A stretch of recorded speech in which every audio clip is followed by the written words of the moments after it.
Air terjunnya tidak jauh dari sini, Mas. Masih sekitar 1 kilometer dari sini. Nanti ada kok di sana platnya, bertulis air terjun Sukmorogo di plat itu, kata ibu penjaga warung itu setelah Marwan bertanya. Begitu ya, Bu. Terima kasih ya, Bu. Lalu sembari menunggu gerimis yang akan reda, Marwan dan istrinya akhirnya beristirahat sambil memesan teh hangat di warung tersebut. Ibu penjaga warung itu akhirnya berfokus pada perutnya Yulia, istri Marwan yang memujud hamil. Lalu dia berucap, "Maaf, itu sepertinya istri Mas sedang hamil ya?" tanyanya. "Iya, Bu, sudah sekitar berjalan 8 bulan. Tapi bukannya saya tega mengajak istri pergi dalam kondisi hamil tua. Tapi memang kami kesini atas permintaan istri saya." "Iya, Bu, aku yang minta diantar ke tempat air terjun itu karena aku memang ngidam," imbu istri Marwan. Sejenak ibu penjaga warung itu terdiam, dengan tatapannya berubah menjadi serius. "Jadi semuanya berapa, Bu? Teh hangat 2 sama gorengan 4, ucap Marwan kembali karena si ibu terlihat melamun.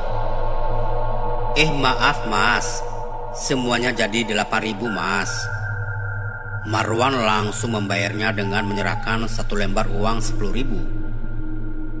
"Ini Mas kembaliannya," ucap ibu itu sambil menyerahkan uang kembalian 2.000. "Sudah Bu, tidak usah, ambil saja Bu. Lagian harga gorengan dan minuman tadi itu sangat murah, Bu." "Mas ini gimana sih? Kan sayang," bisik Yulia kepada Marwan. Dan ternyata si ibu itu mendengarnya. Akhirnya ibu itu menyerahkan 2 buah gorengan kepada Yulia. Akhirnya Marwan dan istrinya beranjak meninggalkan warung itu setelah berpamitan kepada si ibu. Yulia berjalan duluan keluar dari warung itu, disusul oleh Marwan. Namun sebelum Marwan keluar dari warung itu, si ibu itu tiba-tiba berkata, "Mas, maaf, tapi saya harus menyampaikan ini. Orang hamil terlarang pergi ke air terjun itu," ucap ibu penjaga warung itu. Dan seketika Marwan berhenti. "Memangnya kenapa, Bu?" tanya Marwan. "Saya tidak tahu dengan pasti, Mas. Tapi konon katanya, setiap orang hamil yang pergi ke sana, bayinya akan hilang, Mas." "Yang benar, Bu." Marwan kaget mendengarnya. "Saya cuma sekedar ngasih tahu. Niat saya hanya demi untuk kebaikan Mas dan istri Mas. Kalau Mas tidak percaya, ya tidak apa-apa." Akhirnya Marwan memberitahu kepada istrinya soal itu. Tapi istrinya tidak percaya. Itu hanya tahayul menurutnya. Mereka pun akhirnya sampai di lokasi air terjun Sukmorogo. Suasana sekitar cukup ramai. Terdapat cukup banyak orang setelah mereka masuk. Namun orang-orang itu seperti menatap sinis kepada mereka berdua, terutama kepada Yulia. Namun di antara orang-orang itu, terlihat tak ada yang mendekat ke lokasi air terjun tersebut. Mereka hanya memandang keindahan air terjun Sukmorogo itu dari jarak sekian meter. "Mas, aku ingin mandi di sana," kata Yulia sekaligus mengejutkan Marwan. "Janganlah sayang, airnya pasti dingin. Tidak baik buat bayi kita," kata Marwan.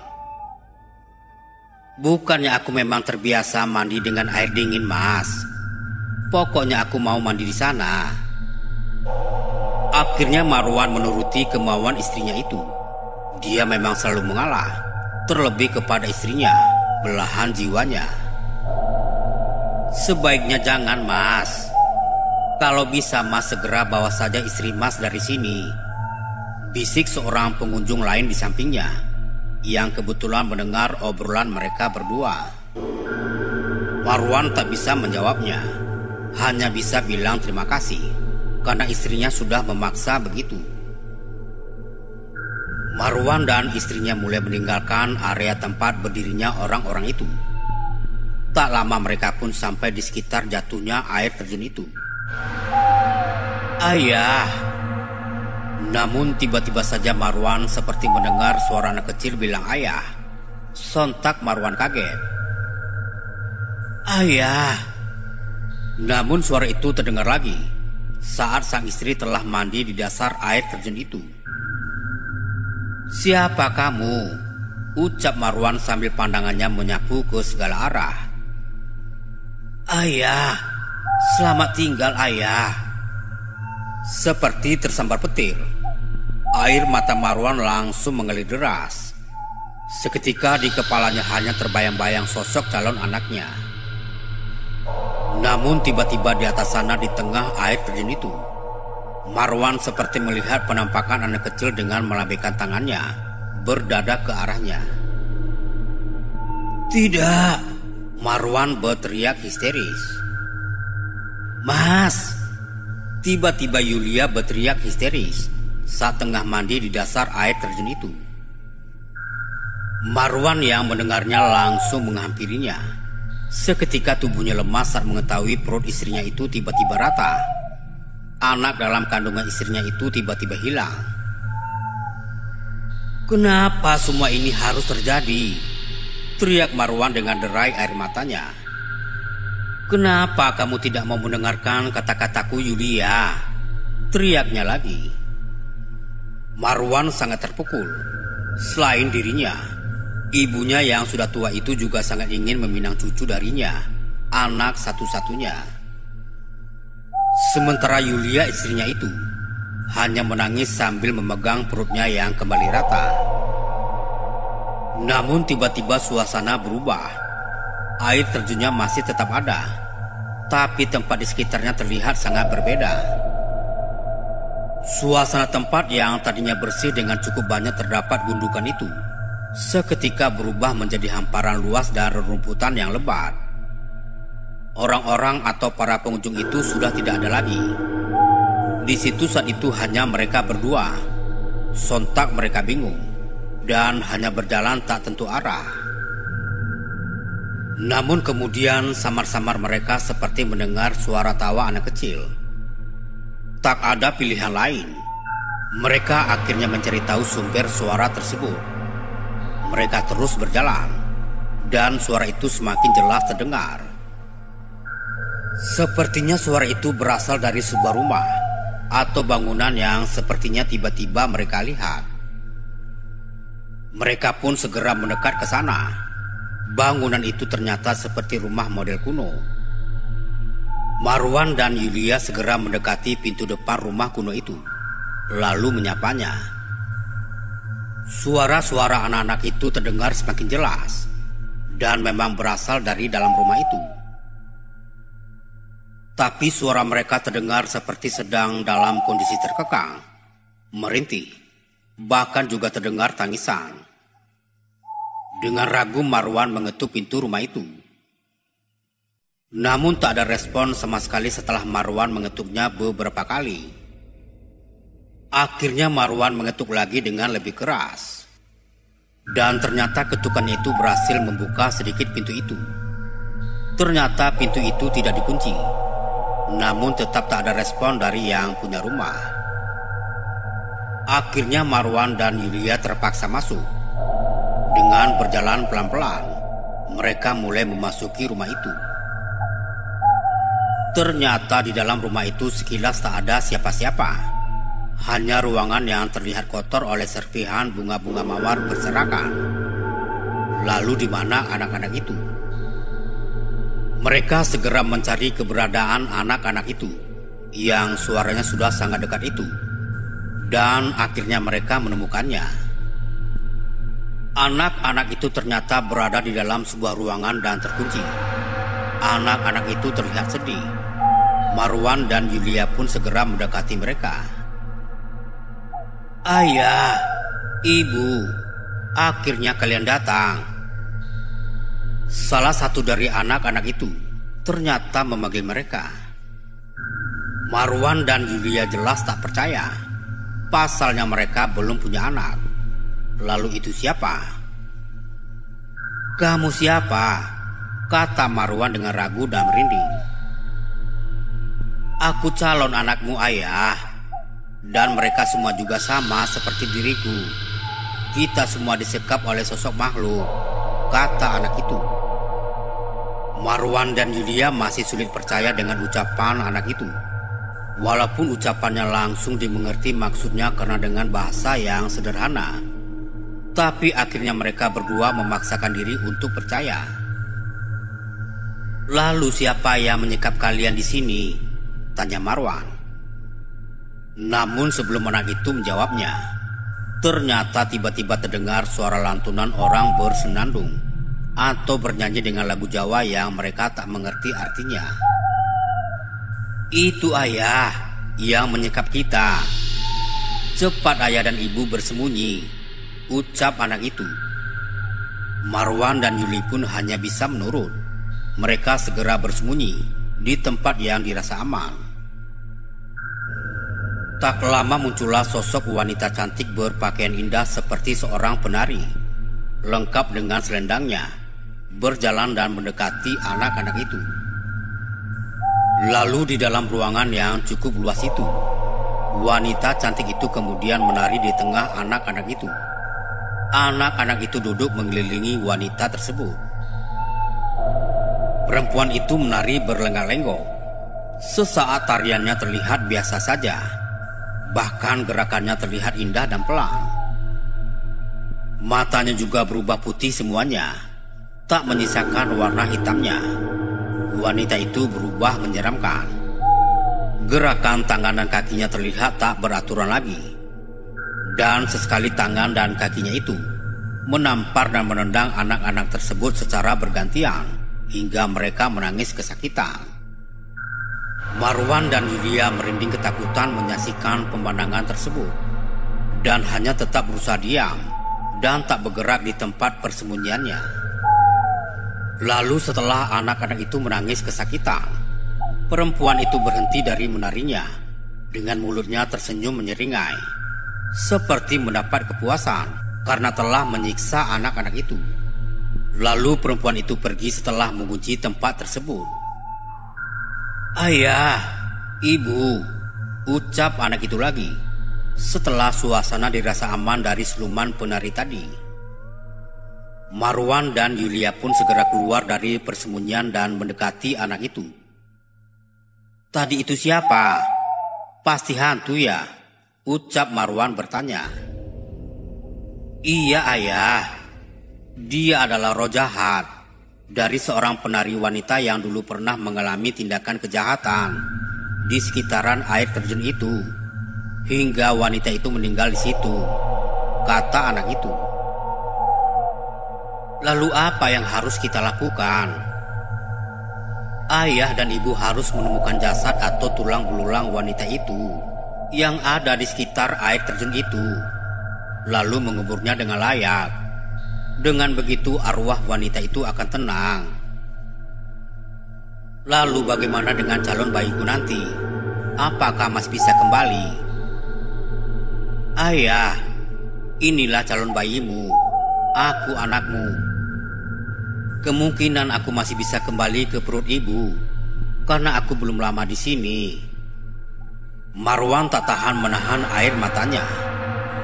"Ayah, Ayah jangan menangis. Aku akan kembali." "Iya nak, Ayah pasti akan lakukan itu. Ayah akan segera menemukan jasad wanita itu dan menguburnya." Akhirnya setelah dengan susah payah, Marwan dan Yulia pun akhirnya berhasil menemukan tulang belulang penari itu dan menguburnya. Setelah jasad penari itu dikubur, seketika keadaan tempat itu pun kembali seperti semula. Tak ada lagi rumah kuno itu. Suasana tempat itu kembali bersih seperti semula. Dan secara mengejutkan, perut Yulia pun kembali buncit. Anak kecil itu kembali ke dalam perutnya. Akhirnya berkat Marwan, air terjun itu terbebas dari bayang-bayang ataupun kutukan roh penari tersebut. Assalamualaikum warahmatullahi wabarakatuh.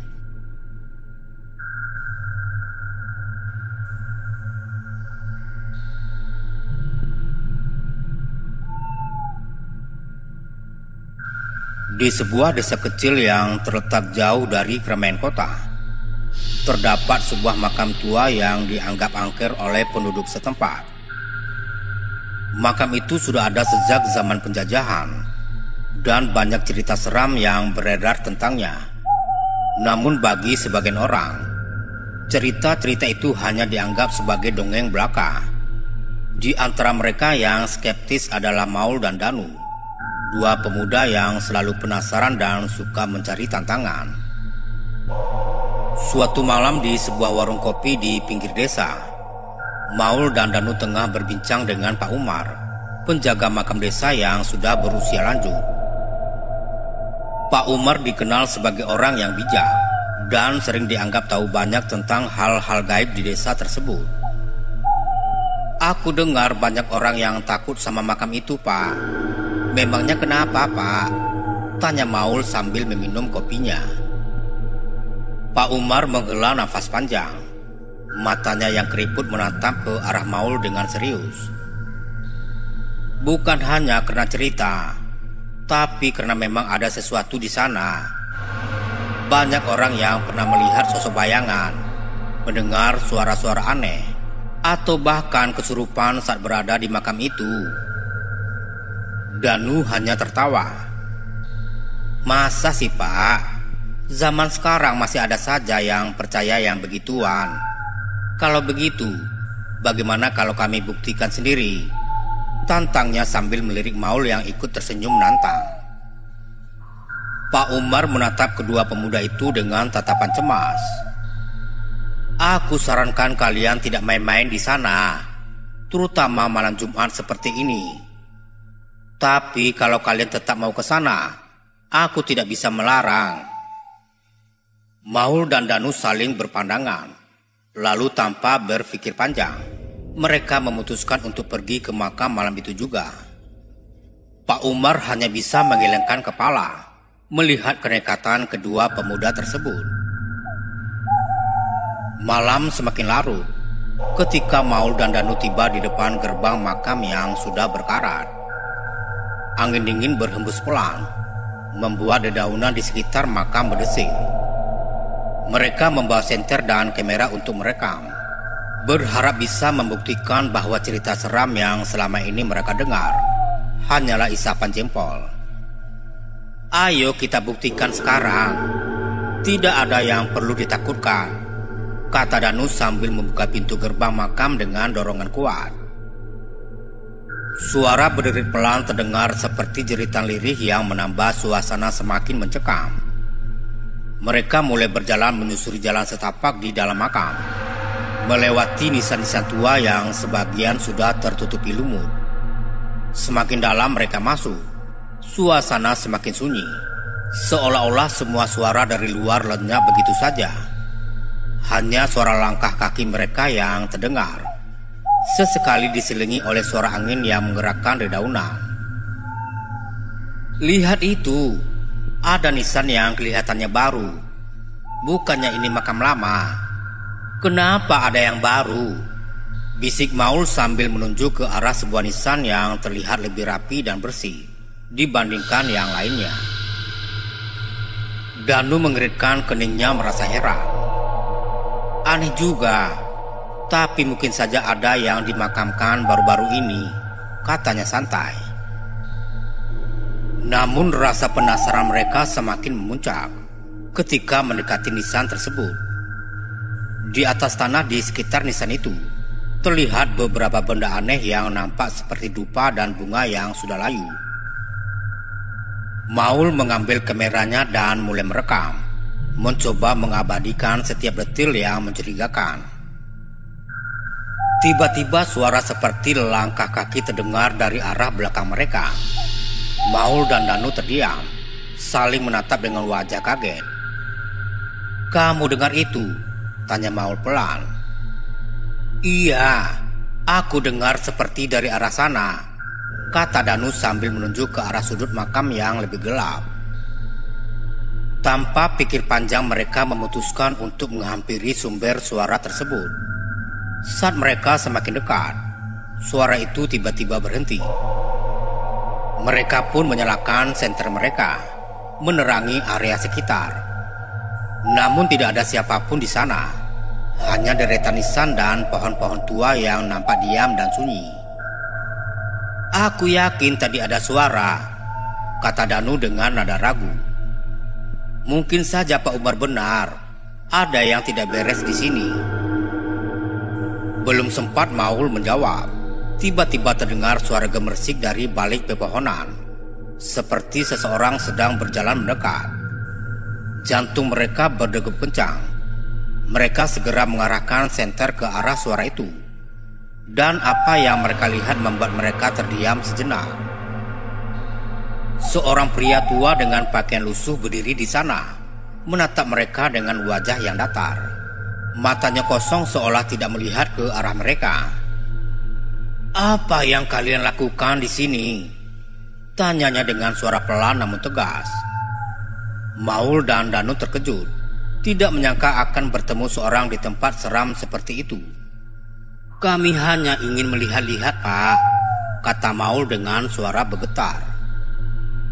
Pria tua itu berjalan mendekat, membuat mereka bisa melihat wajahnya dengan lebih jelas. Wajahnya pucat dan kulitnya nampak keriput, seperti sudah lama tidak terkena sinar matahari. "Kalian sebaiknya pergi dari sini. Tempat ini bukan untuk main-main," ucapnya dengan nada yang dingin. Namun sebelum mereka sempat menjawab, pria tua itu berbalik dan berjalan menjauh. Langkahnya lambat namun pasti, dan dalam sekejap ia menghilang di balik pepohonan. "Siapa itu?" tanya Maul dengan suara berbisik, masih belum bisa menghilangkan rasa terkejutnya. "Kita harus ikuti dia." Danu ragu-ragu, namun rasa penasarannya lebih kuat. Mereka pun memutuskan untuk mengikuti pria tua tersebut, berharap bisa menemukan jawaban atas misteri yang ada di makam itu. Mereka mengikuti jejak langkah pria itu. Namun setiap kali mereka merasa hampir mendekatinya, sosoknya selalu menghilang. Seolah-olah pria itu bisa berpindah tempat dengan cepat. Setelah beberapa menit, mereka tiba di sebuah area yang tidak pernah mereka lihat sebelumnya. Sebuah makam yang lebih tua dan terpencil dibandingkan yang lain. Di tengah area itu, terdapat sebuah nisan besar dengan ukiran yang sudah pudar. Pria tua itu berdiri di depan nisan tersebut. Namun kali ini ia nampak berbeda. Sosoknya seperti semakin kabur, dan suaranya terdengar seperti bisikan jauh ketika ia mulai berbicara. "Kalian ingin tahu kebenaran tentang tempat ini?" ucapnya sambil menatap ke arah Maul dan Danu dengan tatapan yang tajam. "Dulu desa ini pernah dilanda wabah. Banyak yang mati, termasuk anak-anak dan orang tua. Mereka semua dikuburkan di sini, tanpa doa, tanpa ritual yang layak. Jiwa mereka masih terperangkap, menunggu waktu mereka diingat." Maul dan Danu saling berpandangan, merasa ngeri sekaligus penasaran. "Apa yang harus kami lakukan?" tanya Danu, suaranya bergetar. "Tinggalkan tempat ini, jangan pernah kembali," kata pria tua itu sebelum sosoknya berlahan memudar dan lenyap di depan mata mereka. Mereka terdiam, merasakan bulu kuduk berdiri.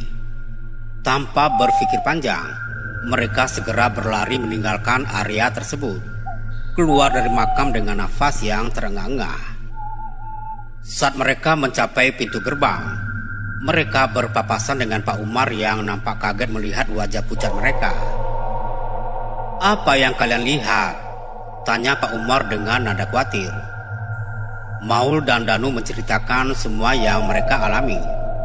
Setelah mendengar cerita mereka, Pak Umar mengangguk pelan. Aku tahu kalian akan bertemu dia. Dia adalah penjaga makam ini sebelum aku. Dia meninggal saat wabah melanda desa. Dan sejak saat itu, dia menjaga makam ini, memastikan tidak ada yang mengganggu ketenangan para arwah. Pak Umar kemudian menatap mereka dengan serius. Kalian beruntung dia tidak marah. Tapi aku sarankan, jangan pernah ulangi ini lagi. Karena tidak semua arwah di sini sebaik dia. Maul dan Danu hanya bisa mengangguk, merasa malu sekaligus lega. Pengalaman malam itu menjadi pelajaran berharga bagi mereka, bahwa ada hal-hal yang sebaiknya tidak perlu diusik, terutama yang berhubungan dengan dunia lain. Sejak malam itu, mereka tidak pernah lagi meragukan cerita seram tentang makam desa, dan mereka juga tidak pernah berani kembali ke sana. Assalamualaikum warahmatullahi wabarakatuh.